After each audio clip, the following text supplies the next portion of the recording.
ओम शांति। आज 11 जून 2025 के ईश्वरीय महावाक्य है। बाबा कहते हैं, मीठे बच्चे, अभी तुम्हें बेहद की पवित्रता को धारण करना है। बेहद की पवित्रता अर्थात एक बाप के सिवाय और कोई याद न आए। प्रश्न है, बाप से वर्षा लेने के पहले का पुरुषार्थ और उसके बाद की स्थिति में क्या अंतर होता है? उत्तर है, जब तुम बाप से वर्षा लेते हो तो देह के सब संबंधों को छोड़ एक बाप को याद करने का पुरुषार्थ करते हो, और जब वर्षा मिल जाता है तो बाप को ही भूल जाते हो। अभी वर्षा लेना है, इसलिए कोई से भी नया संबंध नहीं जोड़ना है, नहीं तो भूलने में मुसीबत होगी। सब कुछ भूल एक बाप को याद करो तो वर्षा मिल जाएगा।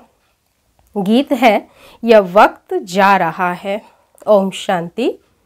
मीठे मीठे रूहानी बच्चों प्रति बाप समझाते हैं, ज्ञानी और अज्ञानी किस किस को कहा जाता है यह सिर्फ तुम ब्राह्मण ही जानते हो। ज्ञान है पढ़ाई, जिससे तुम जान गए हो कि हम आत्मा है, वो परम पिता परमात्मा है। तुम जब वहाँ से मधुबन आते हो तो पहले जरूर अपने को आत्मा समझते हो। हम जाते हैं अपने बाप के पास। बाबा शिव बाबा को कहते हैं। शिव बाबा है प्रजापिता ब्रह्मा के तन में, वह भी बाबा हो गया। तुम घर से निकलते हो तो समझते हो हम बाप दादा के पास जाते हैं। तुम चिट्ठी में भी लिखते हो बाप दादा, शिव बाबा, ब्रह्मा दादा। हम बाबा के पास जाते हैं। बाबा कल्प कल्प हमसे मिलते हैं। बाबा हमको बेहद का वर्षा देते हैं, बेहद पवित्र बनाए। पवित्रता में हद और बेहद है। तुम पुरुषार्थ करते हो बेहद पवित्र सतो प्रधान बनने के लिए। नंबरवार तो होते ही है। बेहद पवित्र अर्थात सिवाय एक बेहद के बाप के और कोई की याद न आए। वह बाबा बहुत मीठा है, ऊंच ते ऊंच भगवान है और बेहद का बाप है, सभी का बाप है। तुम बच्चों ने ही पहचाना है, बेहद का बाप सदैव भारत में ही आते हैं, आकर बेहद का संन्यास कराते हैं। संन्यास भी मुख्य है ना, जिसको वैराग्य कहा जाता है। बाप सारी पुरानी छीछी दुनिया से वैराग्य दिलाते हैं। बच्चे, इनसे बुद्धि का योग हटा दो। इनका नाम ही है रौरव नर्क दुख धाम। खुद भी कहते रहते हैं, कोई मरते हैं तो कहते हैं स्वर्गवासी हुआ, तो नरक में था ना। अभी तुम समझते हो यह जो कहते हैं वो भी रॉन्ग है। बाप राइट बात बताते हैं। स्वर्गवासी बनाने के लिए अभी ही पुरुषार्थ करना हो। स्वर्गवासी बनने के लिए भी सिवाय बाप के और कोई पुरुषार्थ करा न सके। तुम अभी पुरुषार्थ कर रहे हो 21 जन्मों के लिए स्वर्गवासी बने। बनाने वाला है बाप। उनको कहा ही जाता है हेवनली गॉड फादर। खुद आकर कहते हैं, बच्चों, हम पहले तुमको शांति धाम ले जाऊंगा। मालिक है ना। शांति धाम जाकर फिर आएंगे सुख धाम में पार्ट बजाने। हम शांति धाम जाएंगे तो सब धर्म वाले शांति धाम जाएंगे। बुद्धि में यह सारा ड्रामा का चक्र रखना है। हम सब जाएंगे शांति धाम, फिर हम ही पहले आकर बाप से वर्षा पाते हैं। जिससे वर्षा पाना होता है उनको याद जरूर करना है। बच्चे जानते हैं, वर्षा मिल जाएगा तो फिर बाप की याद भूल जाएगी। वर्षा बहुत सहज रीति मिलता है। बाप सम्मुख कहते हैं, मीठे बच्चों, तुम्हारे जो भी देह के संबंध है सब भूल जाओ। अभी कोई भी नया संबंध नहीं जोड़ना है। अगर कोई भी संबंध जोड़ेंगे तो फिर उनको भूलना पड़ेगा। समझो, बच्चा व बच्ची पैदा हुए तो वो भी मुसीबत हुई, एक्स्ट्रा याद बढ़ी ना। तो बाबा कहते हैं, सबको भूल एक को ही याद करना है। वही हमारा माता पिता, टीचर, गुरु आदि सब कुछ है। एक बाप के बच्चे हम भाई बहन हैं। चाचा मामा आदि का कोई संबंध नहीं। यह एक ही समय है जबकि भाई बहन का संबंध ही रहता है। ब्रह्मा के बच्चे शिव बाबा के बच्चे भी है तो पोत्रे पोत्रियां भी है। यह तो पक्का बुद्धि में याद आता है ना। नंबरवार पुरुषार्थ अनुसार स्वदर्शन चक्रधारी तुम बच्चे चलते फिरते बनते हो। तुम बच्चे इस समय चैतन्य लाइट हाउस हो। तुम्हारी एक आंख में मुक्ति धाम, दूसरी आंख में जीवन मुक्ति धाम है। वो लाइट हाउस जड़ होते, तुम हो चैतन्य। तुम्हें ज्ञान का तीसरा नेत्र मिला है। तुम ज्ञानवान बन सबको रास्ता दिखाते हो। बाप भी तुम्हें पढ़ा रहे हैं। तुम जानते हो यह दुख धाम है। हम अभी संगम पर है, बाकी सारी दुनिया कलयुग में है। संगम पर बाप बच्चों के साथ बैठ बात करते हैं और बच्चे ही यहाँ आते हैं। कोई लिखते हैं बाबा फलाने को ले आवे, तो बाबा कहते हैं अच्छा है, गुण उठाएगा, शायद तीर लग जाए। तो बाबा को भी रहम पड़ता है, हो सकता है कल्याण हो जाए। तुम बच्चे जानते हो यह है पुरुषोत्तम संगम युग। इस समय ही तुम पुरुषोत्तम बनते हो। कलयुग में सब है कनिष्ठ पुरुष जो उत्तम लक्ष्मी नारायण को नमन करते हैं। सतयुग में कोई भी किसको नमन नहीं करते हैं। यहाँ की यह सब बातें वहाँ होती नहीं। यह भी बाप समझाते हैं, अच्छी रीति बाप की याद में रह सर्विस करेंगे तो आगे चल तुमको साक्षात्कार भी होते रहेंगे। तुम कोई की भी भक्ति आदि नहीं करते हो, तुमको बाप सिर्फ पढ़ाते हैं। घर बैठे आपे ही साक्षात्कार आदि होते रहते हैं। बहुतों को ब्रह्मा का साक्षात्कार होता है, उनके साक्षात्कार के लिए कोई पुरुषार्थ नहीं करते। बेहद का बाप इन द्वारा साक्षात्कार कराते हैं। भक्ति मार्ग में जो जिसमें जैसी भावना रखते हैं उसका साक्षात्कार होता है। अभी तुम्हारी भावना सबसे ऊंच से ऊंच बाप में है, तो बिगर मेहनत बाप साक्षात्कार कराते रहते हैं। शुरू में कितना ध्यान में जाते थे, आपे ही आपस में बैठ ध्यान में चले जाते थे। कोई भक्ति थोड़े ही की। बच्चे कभी भक्ति करते हैं क्या? जैसे एक खेल हो गया था, चलो वैकुंठ चले, एक दो को देखते थे और चले जाते थे। जो कुछ भी पास्ट हुआ वो फिर रिपीट करेंगे। तुम जानते हो हम ही इस धर्म के थे। सतयुग में पहले पहले यह धर्म है, इनमें बहुत सुख है। फिर धीरे धीरे कलाएं कम होती जाती है। जो सुख नए मकान में होता है वो पुराने में नहीं। थोड़े समय के बाद वो भव का कम हो जाता है। स्वर्ग और नरक में तो बहुत फर्क है ना, कहाँ स्वर्ग कहाँ यह नरक। तुम खुशी में रहते हो, यह भी जानते हो बाप की याद भी पक्की ठहरेगी। हम आत्मा हैं यही भूल जाते हैं तो फिर देह अभिमान में आ जाते हैं। यहाँ बैठे हो तो भी कोशिश करके अपने को आत्मा निश्चय करो तो बाप की याद भी रहेगी। देह में आने से फिर देह के सब संबंध याद आएंगे। यह एक लॉ है। तुम गाते भी हो, मेरा तो एक दूसरा न कोई। बाबा हम बलिहार जाएंगे, वह अभी समय है, एक को ही याद करना है। आंखों से भल किसको भी देखो, घूमो फिरो, सिर्फ आत्मा को बाप को याद करना है। शरीर निर्वाह अर्थ कर्म भी करना है, परंतु हाथों से काम करते दिल बाप की याद में रहे। आत्मा को अपने माशूक को ही याद करना है। कोई की किसी सखी से प्रीत हो जाती है तो फिर उनकी याद ठहर जाती है। फिर वो रग टूटने में बड़ी मुश्किलात होती है। पूछते हैं बाबा यह क्या है, तो बाबा कहते अरे तुम नाम रूप में क्यों फंसते हो। एक तो तुम देह अभिमानी बनते हो और दूसरा फिर तुम्हारा कोई पास्ट का हिसाब किताब है वो धोखा देता है। तो बाबा कहते हैं इन आँखों से जो कुछ देखते हो उनमें बुद्धि न जाए। तुम्हारी बुद्धि में यह रहे कि हमको शिव बाबा पढ़ाते हैं। ऐसे बहुत बच्चे हैं जो यहाँ बैठे भी बाप को कभी याद नहीं करते। कई तो यहाँ बैठे भी याद में रह नहीं सकते हैं।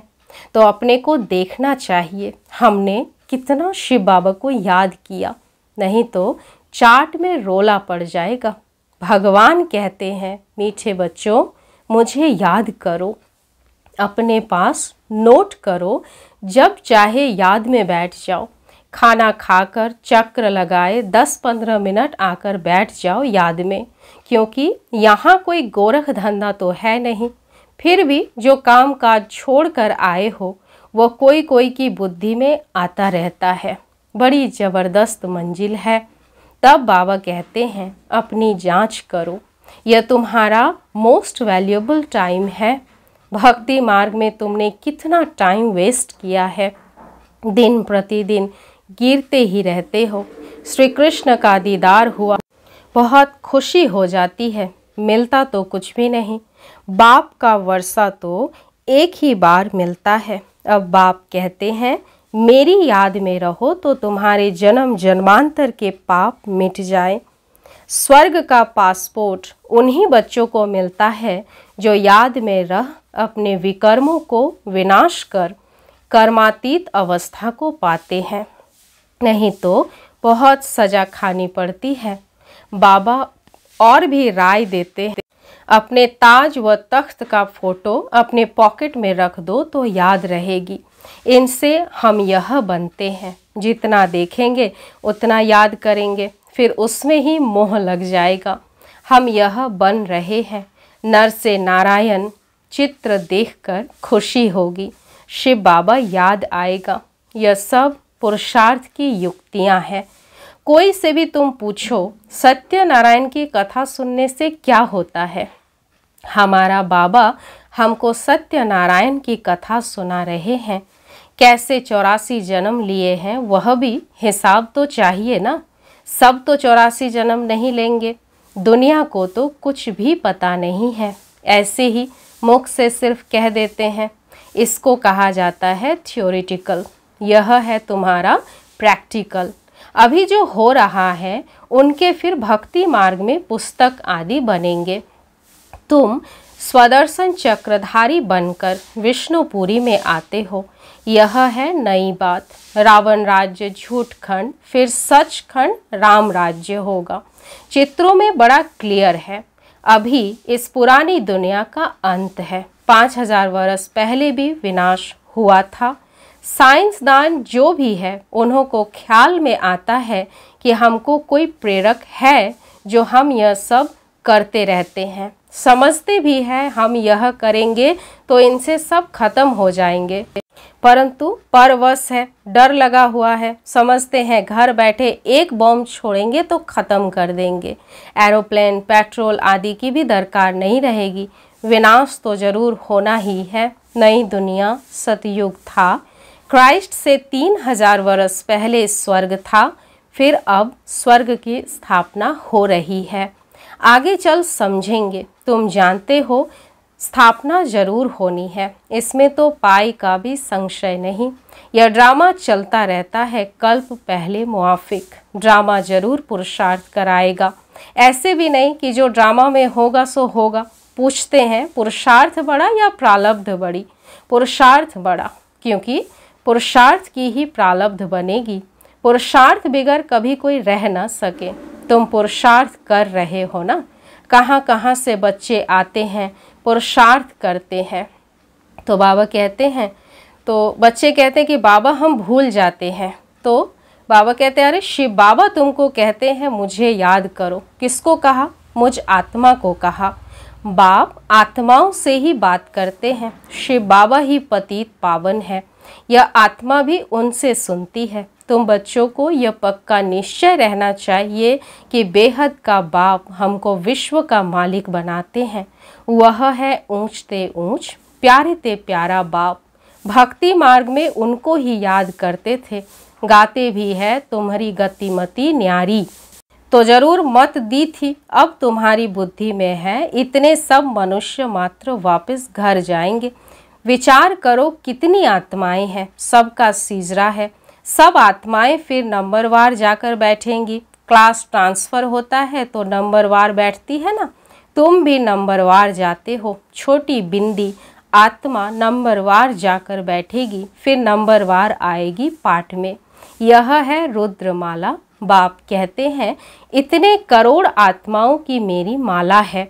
ऊपर में मैं फूल हूँ। फिर पाठ बजाने के लिए सब यहाँ ही आए हैं। यह ड्रामा बना हुआ है। कहा भी जाता है बना बनाया ड्रामा है। कैसे यह चलता ड्रामा है सो तुम जानते हो। सबको यही बताओ कि अपने को आत्मा समझ बाप को याद करो तो तुम्हारे विकर्म विनाश होंगे, फिर तुम चले जाएंगे। यह मेहनत है, सबको रास्ता बताना है। तुम्हारा फर्ज है, तुम कोई देहधारी में नहीं फंसाते हो। बाप तो कहते हैं मुझे याद करो तो पाप भस्म हो जाएंगे। बाप डायरेक्शन देते हैं सो तो करना पड़ेगा, पूछने की क्या बात। कैसे भी करके याद जरूर करो। इसमें बाबा क्या कृपा करेंगे। याद तुमको करना है, वर्षा तुमको लेना है। बाप स्वर्ग का रचयिता है तो जरूर स्वर्ग का वर्षा मिलेगा। अभी तुम जानते हो यह झाड़ पुराना हो गया है, इसलिए इस पुरानी दुनिया से वैराग्य है। इनको कहा जाता है बेहद का वैराग्य। वह हठ योगियों का है हद का वैराग्य। वह बेहद का वैराग्य सिखला न सके। बेहद के वैराग्य वाले फिर हद का कैसे सिखलाएंगे। अब बाप कहते हैं सिकिलधे बच्चे, तुम भी कहते हो कितना सिकिलधा बाप है। 63 जन्म बाप को याद किया, बस हमारा तो एक बाप दूसरा न कोई। अच्छा, मीठे मीठे सिकिलधे बच्चों प्रति माता पिता बाप दादा का याद प्यार और गुड मॉर्निंग। रूहानी बाप की रूहानी बच्चों को नमस्ते। हम रूहानी बच्चों की रूहानी माता पिता बाप दादा को याद प्यार गुड मॉर्निंग, नमस्ते नमस्ते नमस्ते। धारणा के लिए मुख्य सार।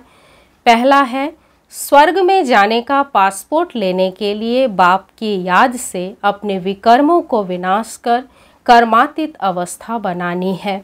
सजाओं से बचने का पुरुषार्थ करना है। दूसरी पॉइंट है, ज्ञानवान बन सबको रास्ता बताना है। चैतन्य लाइट हाउस बनना है। एक आँख में शांति धाम, दूसरी आँख में सुख धाम रहे। इस दुख धाम को भूल जाना है।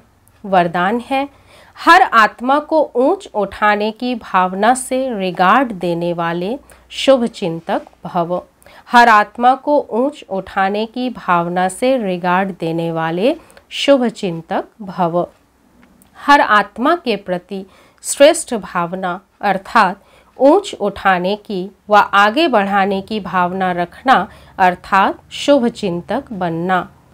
अपनी शुभ वृत्ति से, शुभ चिंतक स्थिति से अन्य के अवगुण को भी परिवर्तन करना।